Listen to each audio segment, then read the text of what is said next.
Вітаю, я Наста, а ты слухаеш Белліт, падкаст пра кнігі і каля кніжныя тэмы. Не ведаю, як для вас, але для мяне сакавік праляцеў проста імгненна, хаця, здавалася б, карацейшы за яго быў люты, але люты прайшоў не так хутка. Але сакавік праляцеў вельмі хуценька, у ім адбылося шмат усяго, шмат розных літаратурных навінаў, хаця зараз я разумею, што, ў прынцыпе, прайшла палова красавіка і таксама літаратурных навінаў процьма. Усё ж такі адчуваецца, што прыйшла вясна, і навокал адбываецца шмат усяго, проста таму, што пацяплела, людзі на вуліцах больш усміхаюцца, ну і мне падаецца, што гэта таксама звязана і з тымі падзеямі, якія адбываюцца ў літаратурным свеце навокал. І сёння ў 164-м выпуску падкаста мы пагаворым пра тое, што ж адбылося ў літаратурным свеце ў Беларусі і за яе межамі. Тут у нас будуць навіны і пра чарговыя прызнанні выдавецтваў экстрэмісцкімі. Таксама раскажу вам, якія цікавыя мерапрыемствы адбудуцца ў красавіку, якія цікавыя літаратурныя знаходкі адбыліся ў Германіі. Традыцыйна будзе процьма навінаў пра штучны інтэлект, навінаў абсалютна рознага кшталту, трошачкі навінаў пра літаратурны тік-ток, ну і крыху навінаў літаратурных прэмій. І пачынаем мы з беларускіх кніжных навінак сакавіка. У выдавецтве «Папуры» выйшла адразу некалькі навінак, і першая з іх ужо да мяне нават даехала з Беларусі, таму што гэта адна з маіх любімых кніг. Гэта «Трыумфальная арка Эрэха Марыі Рэмарка» у перакладзе Вольгі Бранавец-Янковіч. Гэта хіба самы мой любімы раман Рэмарка, таму гэтую кнігу абавязкова хачу прачытаць і па-беларуску. І ўпершыню гэтая кніга выйшла ў 1945 годзе, і апавядае яна пра жыццё нямецкага хірурга-ўцекача, які жыве без дакументаў і хаваецца ад нацыстаў, а таксама пра ягоны раман з актрысай у перадваенным Парыжы.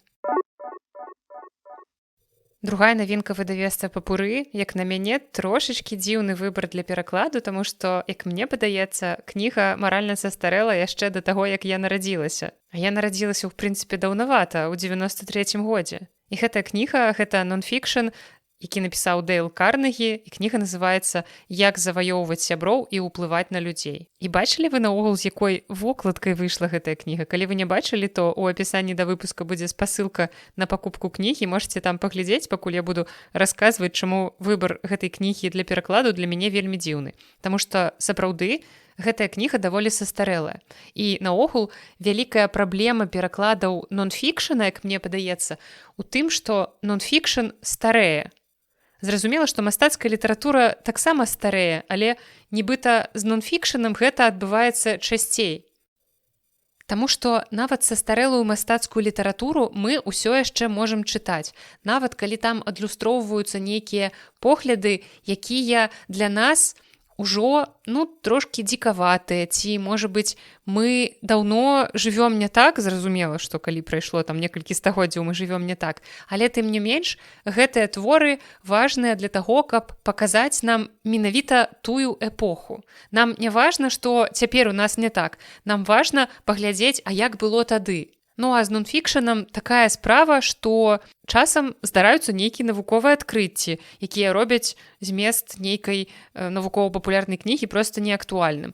Часам высвятляецца, што тыя высновы, якія даваліся ў той ці іншай нон-фікшн кнізе, яны папросту памылковыя, што былі развеяны нейкія пэўныя міфы ці яшчэ штосьці. То бок мастацкая літаратура можа маральна састарэць у тым плане, што для нас становіцца неактуальнай, бо мы жывём не так, але тым не менш усё яшчэ заставацца цікавай, то бок састарэлай, але цікавай. А вось, як мне падаецца чытаць у нон-фікшане тое, што было абвергнута або прызнана памылковым ці састарэлым, гэта ўжо трошкі іншае. Ну і вось, я думаю, што гэтая кніга акурат згубіла сваю актуальнасць, і мне падаецца, што яна не будзе цікавай нават у якасці нейкага своеасаблівага літаратурнага помніка. Але раптам ўсё ж такі хтосьці з вас зацікавіцца гэтай кнігай, не асуджаю, спасылка на пакупку ў апісанні да выпуска.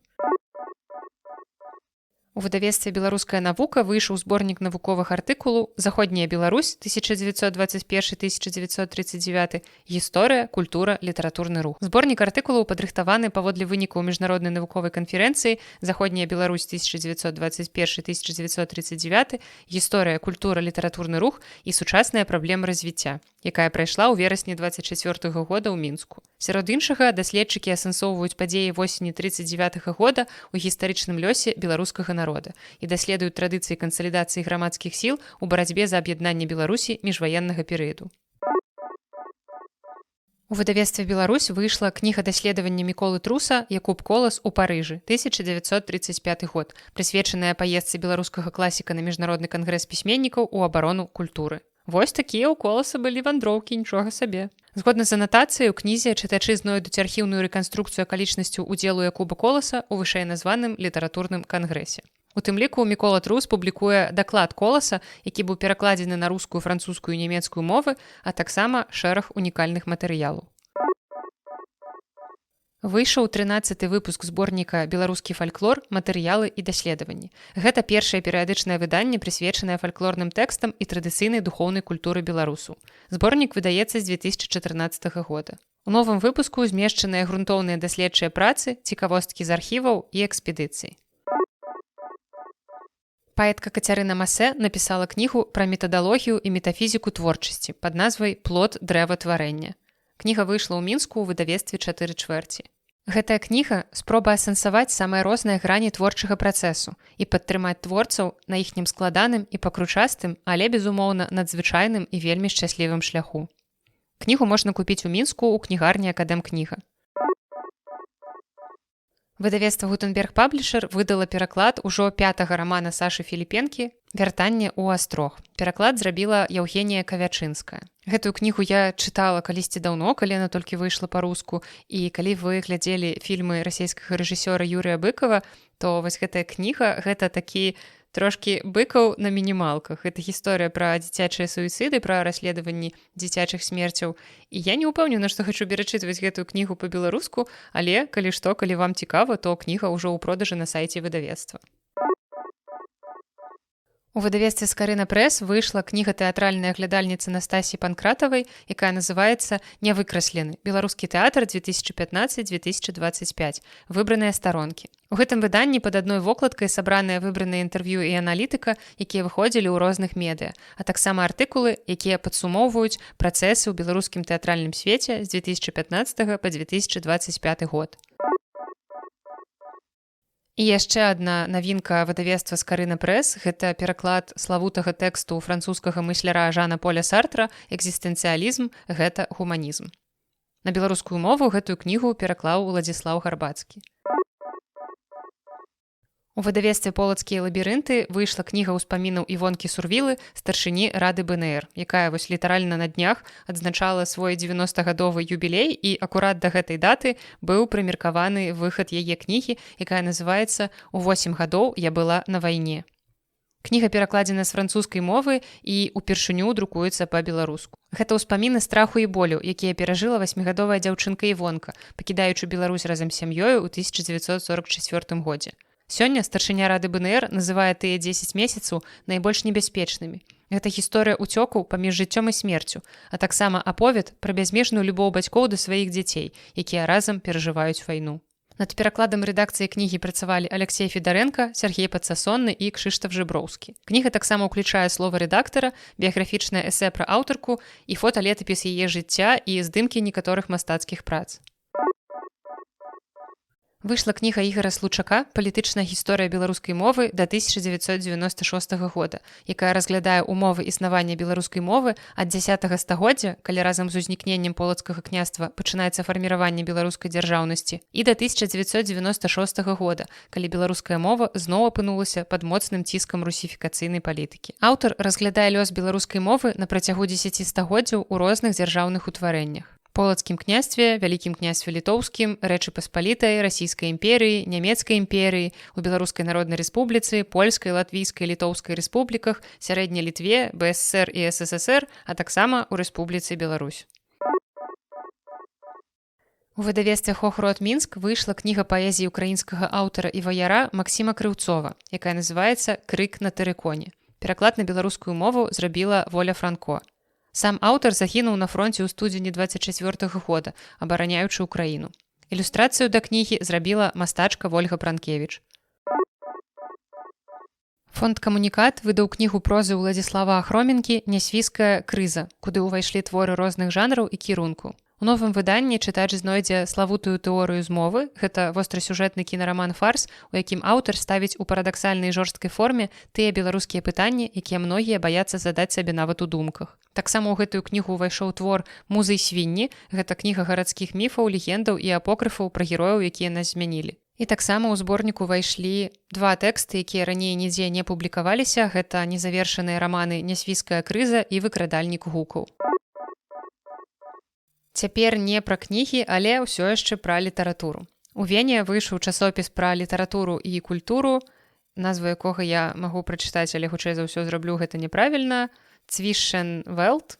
Неяк так гэта чытаецца. Так, я магу прачытаць па-венгерску слова «мадзерорсак», але не магу прачытаць па-нямецку назву гэтага часопіса. Дарэчы, усіх, хто перажываў, віншую з тым, што Віктар Орбан нарэшце больш не прэм'ер Венгрыі. Я спадзяюся, што калі вы сачылі за навінамі і калі вы чыталі навіны пра гэтую падзею, вы ўспаміналі пра мяне. Таму што, а хто яшчэ галоўны амбасадор Венгрыі ў вашых вушах, у вашых стужках інстаграма і паўсюль, дзе толькі магчыма. Але вернемся да аўстрыйскага часопіса. У гэтым часопісе апублікаваныя творы беларускіх літаратараў у перакладзе на нямецкую мову.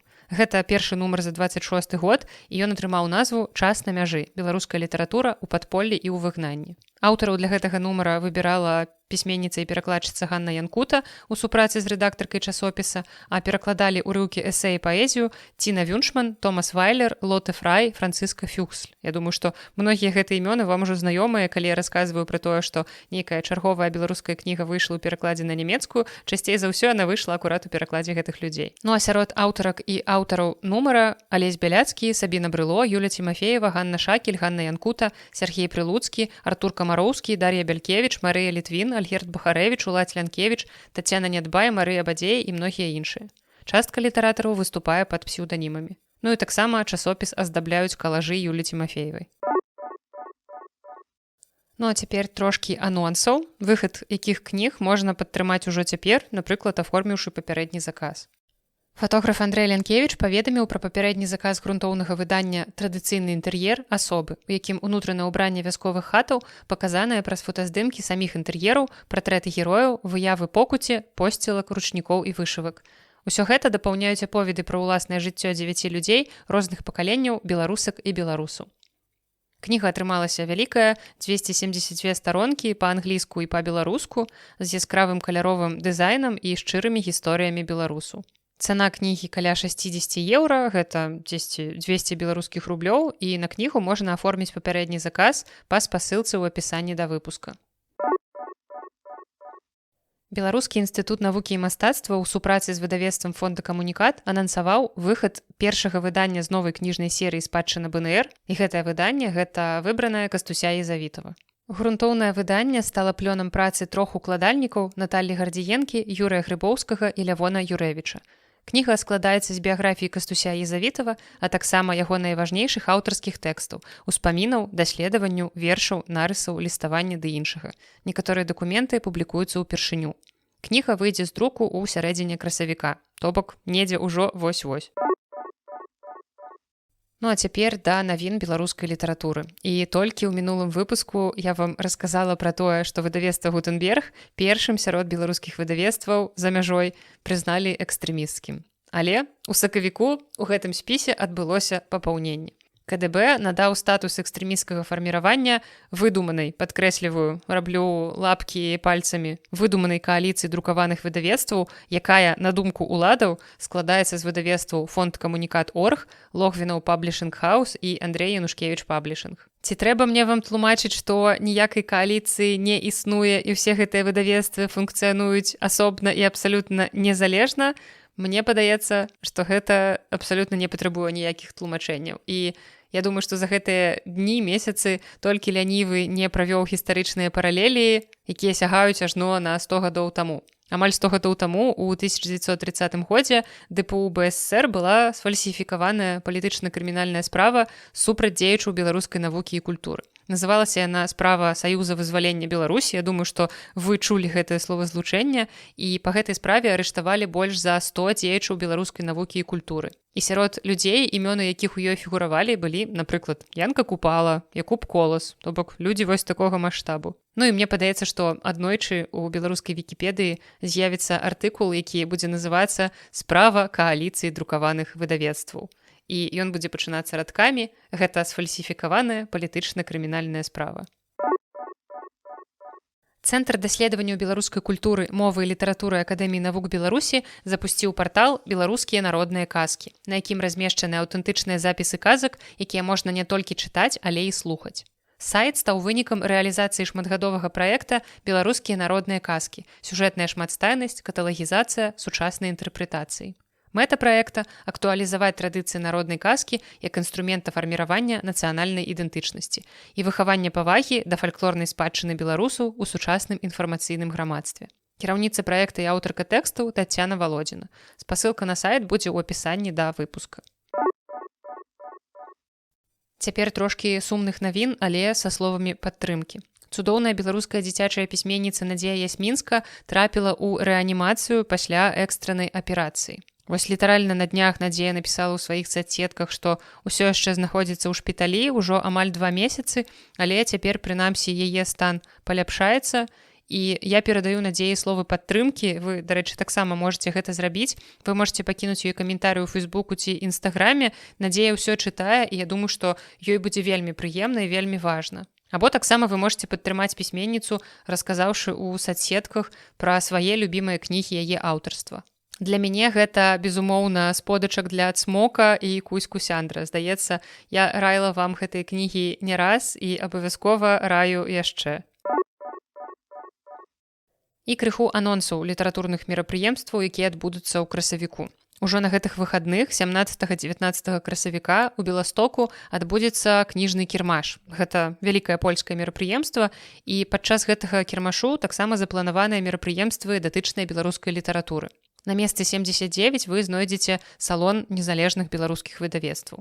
Нашага выдавецтва Янушкевіч там не будзе, але вы знойдзеце многія іншыя беларускія выдавецтвы. Гэта Цэнтр беларускай культуры ў Беластоку, Камунікат.орг, Гутенберг, Кніжны вырай, Полацкія лабірынты, Сейбіт, Студіо Маджэнта, Архэ, Скарына Прэс, Розум Медыа, Беларускае гістарычнае таварыства, а таксама праграмная рада тыднёвіка Ніва.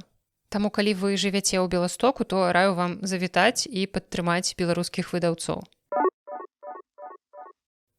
Даследчыца Вольга Шутава знайшла ў бібліятэцы герцагіні Ганны Амаліі ў нямецкім Веймары невядомы дагэтуль асобнік псалтыра, выдадзенага Францыскам Скарынам у Вільні ў 1522 годзе. Кніга хавалася ў фондах пад памылковым апісаннем і перажыла нават пажар пачатку 2000-х гадоў, які адбыўся ў гэтай бібліятэцы. Для беларускай і наогул усёй еўрапейскай кніжнай культуры гэта вельмі важная падзея. І на сёння ў краінах заходняй Еўропы вядомыя толькі 4 падобныя асобнікі псалтыра 1522 года. Яны захоўваюцца ў Кембриджы, Лондоне, Капенгагене і Любляне. Ну і гэты новы знойдзены асобнік стаў 5-м. У 2009 годзе ён прайшоў грунтоўную рэстаўрацыю, і увогуле вось адкрыццё гэтага асобніка гэта толькі пачатак працы, таму што даследчыца далей плануе працаваць супольна з кіраўніцтвам бібліятэкі, каб раскрыць таямніцы гэтага унікальнага помніка беларускай кніжнай спадчыны. Ну а цяпер пагаворым пра тое, што ж цікавага адбылося ў літаратурным свеце за мяжой. Дарэчы, як я ўжо вам анансавала ў папярэднім выпуску, у падкасце з'яўляецца новая рубрыка «Кніга лепш», і ў гэтую рубрыку я пераношу навіны пра экранізацыі кніг. Раз на месяц я буду з вами дзяліцца цікавымі навінамі экранізацый, а таксама разбіраць адну экранізацыю і параўноўваць яе з кнігай. І ў наступным выпуску ўжо акурат я пачну, раскажу пра кіношна-літаратурныя навіны сакавіка, а таксама падзялюся сваім уражаннем ад экранізацыі і ад самога рамана «Project Hail Mary» ад Энді Уіра. Ну а тут пакуль што пагаворым пра выключна замежныя літаратурныя навіны. І, звычайна, мяне мала цікавіць, што там у нашых усходніх суседзяў. Але цяпер я задумалася, што раз я жыву ў Польшчы, то нашы ўсходнія суседзі – гэта Беларусь. І ўжо гучыць не так цікава. Карацей, Літаратурнымі навінамі Расіі я асабліва не цікаўлюся, толькі калі гэта не крынжовыя чарговыя забароны, абмежаванні ці цэнзура, ці штосьці яшчэ такога ж кшталту. Таму што часткова многія літаратурныя расійскія навіны, на жаль, уплываюць і на Беларусь. Бо калі б не было ў Расіі ўсіх гэтых забаронак, звязаных з ЛГБТ-тэматыкай і многім іншым, што зараз актыўна раскручваецца, то гэтых забаронаў не з'явілася б і ў Беларусі. Таму часам пра такія расійскія літаратурныя навіны даводзіцца чытаць. Але наступная навіна трошкі не пра гэта. Яна прымусіла мяне нават крыху пахіхікаць, таму дзялюся гэтай навіной з вамі. Я думаю, што вы чулі, калі вы асабліва нарадзіліся ў 90-е, раней за 90-е, вы чулі імя такога пісьменніка, як Віктар Драгунскі. Я думаю, што нават нешта ягонае ў дзяцінстве вы хутчэй за ўсё чыталі, калі вы майго пакалення, калі вы старэйшага пакалення. Прынамсі, дзеніскіны расказы вам павінны пра штосьці гаварыць. І вось прататыпам галоўнага героя многіх твораў гэтага аўтара быў сын пісьменніка Дзяніс Драгунскі, уласна адтуль і дзеніскіны расказы. Сам пісьменнік Віктар Драгунскі памёр яшчэ ў 70-е, а ягоны сын таксама стаў пісьменнікам. І вось нечакана сын Віктара Драгунскага Дзяніс стаў героем абсурднай навіны. Нейрасетка, якая правярае кнігі на адпаведнасць новаму расійскаму заканадаўству, вось акурат гэта ўсё пра прапаганду ЛГБТ, сатанізм, наркотыкі і гэтак далей. Дык вось нейрасетка угледзела ў ягоным прозвішчы адсылку да наркотыкаў. Толькі удумайцеся ў абсурд гэтай сітуацыі. Вымавіце яшчэ раз прозвішча Драгунскі і да вас дойдзе. Бо рэч у тым, што першыя літары прозвішча чытаюцца як англійскае слова «драг», у сэнсе наркотык. Таксама можа быць таблеткі, але у першую чаргу, як бы часцей за ўсё, мы гэта ўспрымаем менавіта ў наркатычным сэнсе. І такім чынам, у кнігах Дзяніса Драгунскага нейрасетка знайшла прапаганду наркотыкаў, прычым прям на вокладцы, вялікімі літарамі. Зразумела, што ў такой справе за нейрасеткамі трэба сачыць, таму што так, напрыклад, слова «гераіня» нельга будзе выкарыстоўваць, бо яно нас таксама адсылае да наркотыкаў. Але навіна мне падалася даволі забаўнай. У Лондоне на вуліцы Оксфорд-стрит плануецца адкрыццё вялікай флагманскай крамы па матывах Гарры Поттера. Крама стане афіцыйнай крамай Warner Brothers. Адкрыццё запланавана на восень 2026 года, і плошча крамы будзе каля 2000 квадратных метраў. Нават не магу уявіць, колькі гэта. І гэта будзе не проста гандлёвая кропка, дзе вы можете прыйсці і нешта купіць. Гэта імерсіўная прастора, дзе наведвальнікі змогуць акунуцца ў свет Гарры Поттера. Унутры запланаваныя інтэрактыўныя зоны, фотазоны, а таксама эксклюзіўныя тавары, якія можна будзе купіць толькі ў гэтай краме. Гэты праект ствараецца для таго, каб прыцягнуць турыстаў і прапанаваць фанатам больш глыбокае пагружэнне ў чароўны сусвет Гарры Поттера. У Вялікабрытаніі каля 10 000 аўтараў, у тым ліку вядомыя пісьменнікі, выпусцілі незвычайную кнігу пад назвай «Don't Steal This Book», якая амаль пустая і змяшчае толькі спіс імёнаў удзельнікаў гэтай кнігі. Гэтая кніга стала такім сімвалічным пратэстам супраць выкарыстання твораў гэтых пісьменнікаў кампаніямі, якія распрацоўваюць штучны інтэлект без дазволу і аплаты. Назва «Don't Steal This Book» – гэта свядомая іронія і адсылка да старой традыцыі антысістэмных або пратэсных выданняў. Канкрэтна гэтая назва адсылае да кнігі 1971 года «Steal This Book» амерыканскага актывіста Эбі Хофмана, якая была маніфестам контркультуры і ў пэўным сэнсе правакавала чытачоў браць без дазволу, красці вось гэтую кнігу ў якасці формы пратэсту супраць сістэмы. У выпадку новага выдання сэнс перакручаны, замест закліку «скрадзі гэтую кнігу», аўтары кажуць «не крадзі гэтую кнігу». Гэта такі іранічны паварот, таму што яны пратэстуюць супраць таго, што, на іх думку, тэксты крадуць сістэмы штучнага інтэлекту без дазволу. Аўтары заяўляюць, што сістэмы штучнага інтэлекту навучаюцца на кнігах і іншых творах без згоды стваральнікаў, што, на іх думку, пагражае даходам і будучыні пісьменнікаў. Акцыя была прадстаўлена на лонданскім кніжным кірмашы і супала з абмеркаваннем магчымых змяненняў у аўтарскім праве ў Велікабрытаніі. Арганізатары пратэсту заклікалі ўлады не дазваляць тэхналагічным кампаніям выкарыстоўваць творчыя працы без ліцэнзій і патрабавалі справядлівай кампенсацыі аўтарам. У Велікабрытаніі, нешта шмат навінаў з Велікабрытаніі зараз зразумела, у Велікабрытаніі плануецца запуск афіцыйнага чарта BookTok, які будзе адлюстроўваць, якія кнігі найбольш папулярныя ў супольнасці TikTok. Рэйтынг будзе складацца штогод ці штомесяц і аб'ядноўваць два тыпы звестак. Гэта продажы кніг у кнігарнях і актыўнасць карыстальнікаў у тиктоку, лайкі, прагляды, абмеркаванні. На гэтай падставе будзе фарміравацца топ-20 самых уплывовых кніг. Гэты чарт будуць ствараць кампаніі Nielsen LQ Book Data і медыакантроль у супрацоўніцтве з тиктокам. Ідэя ў тым, каб зрабіць больш дакладную сувязь паміж інтэрнэт-трэндамі і рэальнымі продажамі кніг.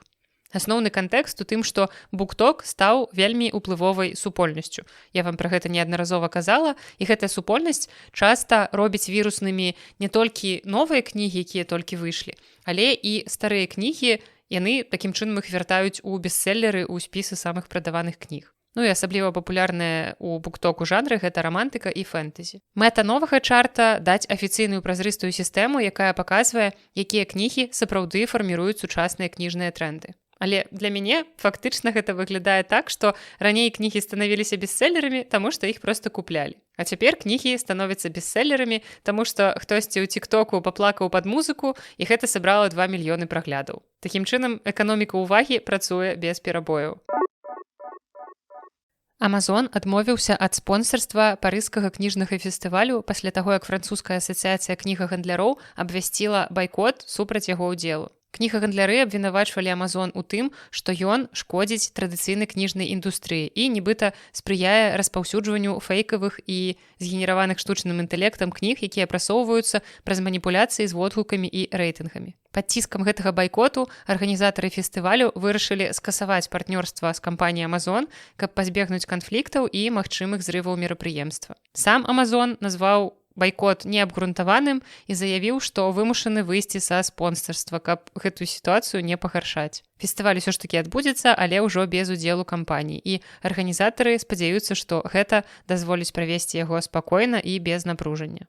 Ведаеце, мне падаецца, што гэтыя навіны, усе гэтыя навіны, звязаныя са штучным інтэлектам, нашыя бабулі і дзядулі павінны каментаваць нейкай фразай накшталт зусім ужо падурнелі са сваім штучным інтэлектам. Вось неяк так я заўжды чую гэты голас у сябе ў галаве, калі чытаю чарговую навіну пра штучны інтэлект і літаратуру, аўтарскае права і гэтак далей. У Лондане адкрываецца невялікая, але вельмі атмасферная выстава рэдкіх рэчаў, якія належалі Чарльзу Дыкенсу. Яна адкрыецца ў музеі пісьменніка на Доці-стрыт. Сярод экспанатаў прадметы яго адзення і асабістыя рэчы. Напрыклад, каўнер, які, як лічыцца, ён насіў у момант свайго апошняга інсульту ў 1870 годзе. Таксама будуць паказаныя чорныя шаўковыя панчохі, брытвы, флакон духоў, падсвечнікі і нават медальён з фатаграфіямі і валасамі Дыкенса і яго сына. Выстава важная тым, што адзенне пісьменніка амаль не захавалася, таму кожны такі прадмет дае рэдкую магчымасць убачыць аўтара не толькі як аўтара, але ўласна як чалавека са сваім стылем, са сваім штодзённым жыццём. Экспазіцыя адкрылася ў сакавіку 26 года і дазваляе літаральна наблізіцца да эпохі віктарыянскай Англіі праз асабістыя рэчы аднаго з яе самых вядомых пісьменнікаў. Далей такая каля-кніжная навіна, але зноў пра штучны інтэлект у нашым жыцці. The New York Times разарваў супрацоўніцтва з фрыланс-журналістам Алексам Прэстонам, які напісаў рэцэнзію на кнігу з дапамогай штучнага інтэлекту. Праблема выявілася пасля таго, як чытач заўважыў, што тэкст рэцэнзіі гэтага журналіста вельмі падобны да ранейшай рэцэнзіі на гэтую кнігу, апублікаванай у The Guardian. Пасля ўнутранага расследавання высветлілася, што журналіст выкарыстаў штучны інтэлект для напісання чарнавіка, а затым выпадкова пакінуў у тэксце фрагменты чужога матэрыялу без спасылак. Журналіст прызнаў памылку, заявіў, што не меў намеру плагіяціць і папрасіў прабачэння. Ён таксама адзначыў, што раней у іншых сваіх рэцэнзіях ён не выкарыстоўваў штучны інтэлект. У выніку New York Times разарвалі з ім кантракт, а ў артыкуле было дадзена рэдакцыйнае ўдакладненне пра выкарыстанне штучнага інтэлекту і парушэнне стандартаў газеты. І гэтая гісторыя стала яшчэ адным прыкладам таго, як рэзка медыаіндустрыя зараз рэагуе на неадкрытае выкарыстанне штучнага інтэлекту ў журналістыцы. І яшчэ больш навін пра штучны інтэлект, богу навін пра штучны інтэлект, ха-ха. Выдавецтва Penguin Random House падало ў суд на OpenAI у Германіі праз магчымыя парушэнні аўтарскага права. Сутнасць у тым, што юрысты выдавецтва праверылі ChatGPT і папрасілі яго напісаць дзіцячую гісторыю пра персанажа з адной вядомай у Германіі серыі кніг пра маленькага цмока какоса. У адказ штучны інтэлект згенераваў тэкст, які быў вельмі падобны да арыгінальных кніг пра гэтага персанажа.